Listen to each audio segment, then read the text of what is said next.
കുറേ ദിവസമായാലും നമ്മൾ ഡേ സ്പെഷ്യലായിട്ട് വന്നത് കുറച്ച് കൂടുതൽ സ്പെഷ്യൽ ആയതുകൊണ്ടാണ് ഞാൻ ഇന്ന് വന്നത്. ഇന്ന് മാർച്ച് 8 ഇന്റർനാഷണൽ വിമൻസ് ഡേ ആണ്. അപ്പോൾ എല്ലാ സ്ത്രീകൾക്കും പുരുഷന്മാർക്കും ഹാപ്പി വിമൻസ് ഡേ വിഷയമാണ് കേട്ടോ. അപ്പോൾ എല്ലാവർക്കും എൻ്റെ വിമൻസ് ഡേ വിഷയമാണ്. പുരുഷന്മാരെ എന്താ പറഞ്ഞതെന്നാണോ? ഇരുന്നോട്ടെ അല്ലേ, പുരുഷന്മാരാണ് ഏതൊരു സ്ത്രീയുടെയും ബാക്ക് ബോൺ. തിരിച്ചും അങ്ങനെയാണ്. ഇപ്പോൾ ഒരു പുരുഷൻ്റെ ബാക്ക് ബോൺ എപ്പോഴും ഒരു സ്ട്രോങ് ഇതായിട്ട് നിൽക്കുന്നത് എപ്പോഴും സ്ത്രീകളാണ് പുരുഷന്മാർക്ക്. അതുപോലെ തന്നെ തിരിച്ചും അങ്ങനെയാണ്. ഒരു പുരുഷൻ്റെ സപ്പോർട്ട് ഇല്ലാതെ ഒരു സ്ത്രീക്കും മുന്നോട്ട് പോകാൻ പറ്റത്തില്ല. ഒരിക്കലും സ്ത്രീ വലുതല്ല, ഒരിക്കലും പുരുഷൻ വലുതല്ല, രണ്ടൊരു ഈക്വലാണ് അല്ലേ. പക്ഷേ നമ്മുടെ നാട്ടിൽ ഇപ്പോൾ നടക്കുന്ന സംഭവങ്ങൾ നമ്മുടെ നാട്ടിലെന്ന് മാത്രമല്ല പലയിടത്തും സ്ത്രീകൾ സുരക്ഷിതരാണോ എന്നുകൂടി നമ്മൾ ഈ ഒരു വിമൻസ് ഡേയിൽ ചിന്തിക്കേണ്ടതാണ് അല്ലേ. ഒത്തിരി പ്രശ്നങ്ങൾ നടക്കുന്നുണ്ട്. ഉറപ്പായിട്ടും പറയാം, സുരക്ഷിതരാണെന്ന് പറയുന്ന കുറേ പേര് കാണും. എന്നാലും ഞാൻ എൻ്റെ ഒരു ഒപ്പീനിയൻ പറയുകയാണെങ്കിൽ ഒരിക്കലും സേഫല്ല. നമ്മൾ വീട്ടിൽ പോലും സേഫല്ല, പുറത്ത് സേഫല്ല. കുറച്ച് നമ്മളിങ്ങനെ ചൂന്ന് നോക്കുന്ന കണ്ണുകൾ, അല്ലെങ്കിൽ നമുക്ക് ഇച്ചിരി അരോചകമായി തോന്നുന്ന നോട്ടങ്ങൾ, കമൻസുകൾ ഇപ്പോഴും കുറേ സ്ത്രീകൾ നേരിടുന്നുണ്ട്. പക്ഷേ കുറേ സ്ത്രീകൾ ഇപ്പോൾ സ്ട്രോങ് ആണ്. അവരത് പ്രതികരിച്ചാൽ മാത്രമേ അതിനൊക്കെ ഒരു മാറ്റം വരത്തുള്ളൂ. അപ്പോൾ എല്ലാവർക്കും ഒന്നുകൂടി പറയാണ് ഹാപ്പി വിമൻസ് ഡേ വിഷയമാണ് കേട്ടോ. അപ്പോൾ എല്ലാവരും നല്ല ഹാപ്പി ആയിരിക്കുക. പലപ്പോഴും പല സ്ത്രീകൾക്കും വിമൻസ് ഡേ ഒന്നും വലിയ സംഭവമൊന്നും ആയിരിക്കില്ല. എന്നെ പോലെ ഞാനൊരു ഹൗസ് വൈഫാണ്, എനിക്ക് നോർമൽ ഡേ ആയിട്ട് പോവും. പക്ഷേ ഇപ്പോൾ എനിക്കത് സ്പെഷ്യലായിട്ട് തോന്നുന്നത് കുറച്ച് കൂടുതൽ ഫാമിലി മെമ്പേഴ്സ് എനിക്ക് കൂടെയുണ്ട്.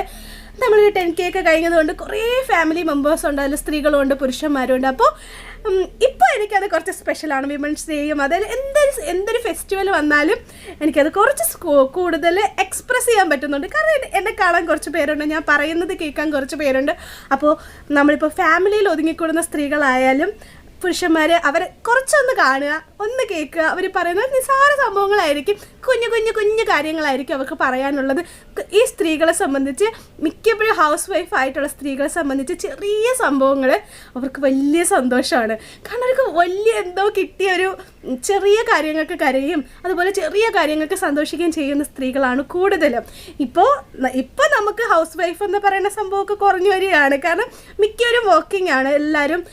എല്ലാ സ്ത്രീകളും സ്വയം അധ്വാനിച്ച് കുടുംബം പുലർത്താൻ പറ്റുന്ന, അതായത് നമുക്കും ഏണിങ്സ് വേണമെന്ന് ആഗ്രഹിക്കുന്ന സ്ത്രീകളാണ് കൂടുതലും. അത് ഒത്തിരി ഹാപ്പി നമുക്ക് മാറിക്കൊണ്ടിരിക്കുന്ന സമൂഹത്തിൻ്റെ ഒരു ലക്ഷണമാണ്. എല്ലാവരും ഓൺട്രപ്രണറൊക്കെ ആയിക്കൊണ്ടിരിക്കുകയാണ്. അതിന് നമ്മളെ ഗവൺമെൻറ് നല്ല സപ്പോർട്ടൊക്കെ ചെയ്യുന്നുണ്ട്. കുറേ പ്ലാൻസൊക്കെ ഇപ്പോൾ ഉണ്ടാക്കിക്കൊണ്ടൊക്കെ വരുന്നുണ്ട്. അതൊക്കെ വലിയ സന്തോഷം. അപ്പോൾ എല്ലാവരും ഹാപ്പി ആയിട്ടിരിക്കുക. ഒരിക്കലും സ്ത്രീ പുരുഷനേക്കാളും വലുതല്ല, പുരുഷൻ ഒരിക്കലും സ്ത്രീയെക്കാളും വലുതല്ല. അങ്ങനത്തെ ഒരു ഈക്വലാണ്, എല്ലാവരും ഈക്വലാണ്. പരസ്പരം സപ്പോർട്ട് ചെയ്ത് മാത്രമേ ഫാമിലി എന്ന് പറയുന്നത് അങ്ങനെയാണ് അല്ലേ. പുരുഷനായാലും സ്ത്രീയായാലും രണ്ടുപേർക്കും അവരുടേതായ കടമകൾ ഒരു ഫാമിലിയിലുണ്ട്. അപ്പോൾ സമൂഹത്തിലായാലും അങ്ങനെ തന്നെയാണ്. സ്ത്രീക്കും പുരുഷനും അവരുടേതായ കുറച്ച് കടമകൾ നിർവഹിക്കാനുണ്ട്. അങ്ങനെ കുറേ സംഭവങ്ങളൊക്കെ കൂടി മിക്സ് ചെയ്താണ് നമ്മുടെ സൊസൈറ്റി എന്ന് പറയുന്നത്. ഇപ്പോൾ കുറേ സ്ത്രീകൾ മുന്നോട്ട് വരുന്നുണ്ട് അല്ലേ. ഇപ്പോൾ മിനിസ്ട്രിയിലായാലും രാഷ്ട്രീയത്തിലായാലും അങ്ങനെ പല കാര്യങ്ങൾക്കും സ്ത്രീകൾ ഇപ്പോൾ മുന്നിട്ട് വരുന്നുണ്ട്. അതൊക്കെ ഒരു സ്ത്രീകളുടെ വലിയൊരു അച്ചീവ്മെൻറ്റ് തന്നെയാണ്. അതിനെപ്പോഴും സപ്പോർട്ടായിട്ട് നിൽക്കുന്നത് ആരാ? പുരുഷന്മാരാണ്. അപ്പോൾ ഇന്ന് വിമൻസ് ഡേ ആയിട്ട് ഞാൻ വിഷ് ചെയ്യാൻ വേണ്ടിയാണ് വന്നത്. അതിൻ്റെ ഇടയിൽ കുറച്ച് കാര്യങ്ങളിങ്ങനെ പറഞ്ഞു പോയെന്നുള്ളൂ. നമ്മുടെ നാട്ടിലും അതുപോലെ തന്നെ സമൂഹത്തിലും എവിടെയായാലും സ്ത്രീകൾ സുരക്ഷിതരായിരിക്കട്ടെ. രാത്രി അവർക്ക് ഇറങ്ങി നടക്കാൻ പറ്റട്ടെ, ബാഡ് കമൻസ് ഒന്നും ഇല്ലാതെ ഹാപ്പി ആയിട്ട് നമുക്ക് സമൂഹത്തിൽ നടക്കാൻ പറ്റട്ടെ എന്നതാണ് എൻ്റെ ഏറ്റവും വലിയൊരു ആഗ്രഹം. നമ്മളിങ്ങനെ ചൂന്ന് നോക്കുന്ന കണ്ണുകളില്ലാത്തൊരു സമൂഹം. എല്ലാവരും ഈക്വലാണ്, സ്ത്രീകളും ഈക്വലാണ്, പുരുഷന്മാരും ഈക്വലാണെന്ന ഒരു രീതിയിലേക്ക് കാര്യങ്ങൾ വന്നുകൊണ്ടിരിക്കുകയാണ്. എല്ലാം മാറും. എപ്പോഴും സുരക്ഷിതരായിരിക്കട്ടെ. സ്ത്രീകളായാലും കുഞ്ഞുങ്ങളായാലും എല്ലാവരും സുരക്ഷിതരായിരിക്കട്ടെ എന്ന് കൂടെയൊക്കെ ഞാൻ പ്രാർത്ഥിച്ചുകൊണ്ട് എല്ലാവർക്കും ഞാൻ വിമൻസ് ഡേ വിഷ് ചെയ്യാണ്. Happy women's day all.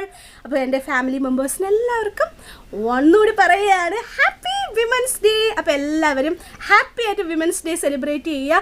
ഇന്ന് നിങ്ങളുടെ ദിവസമാണ്, സെലിബ്രേറ്റ് ചെയ്യുക കേട്ടോ. അപ്പോൾ എല്ലാവരും ഫാമിലി മെമ്പേഴ്സ് പരസ്പരം സ്ത്രീകളെയും പുരുഷന്മാരെയും ഒക്കെ വിഷ് ചെയ്യുക. അച്ഛൻ അമ്മയോ ഒന്ന് വിഷ് ചെയ്യുക, ഹാപ്പി വിമൻസ് ഡേ എന്ന് പറയുക, മക്കളായാലും കൊടുക്കുക. അതൊക്കെ ഒരു സന്തോഷമല്ലേ. ചെറിയൊരു വാക്കുകൾ മതി വലിയ സന്തോഷങ്ങളൊക്കെ നൽകുക. നമുക്ക് വലിയ ഡയമണ്ട് സംഭവങ്ങളോ വലിയ ഗിഫ്റ്റ് ഒന്നും കൊടുക്കുകയൊന്നും വേണ്ട. ആൾക്കാർ പരസ്പരം അങ്ങോട്ടും ഇങ്ങോട്ടും ഒരു വാക്കോ ഒരു നോട്ടോ ഒരു ചിരിയൊക്കെ മതി നമുക്ക് വലിയ സന്തോഷങ്ങളൊക്കെ കിട്ടാൻ. അപ്പോൾ എല്ലാവരും പരസ്പരം വിഷ് ചെയ്യുക. അപ്പോൾ എല്ലാവർക്കും ഹാപ്പി വിമൻസ് ഡേ. ടാറ്റാ. നമുക്ക് പുതിയ വീഡിയോ ഒക്കെ ആയിട്ട് വീണ്ടും കാണാം. അതുവരേക്കും tata baby. See you. Happy women's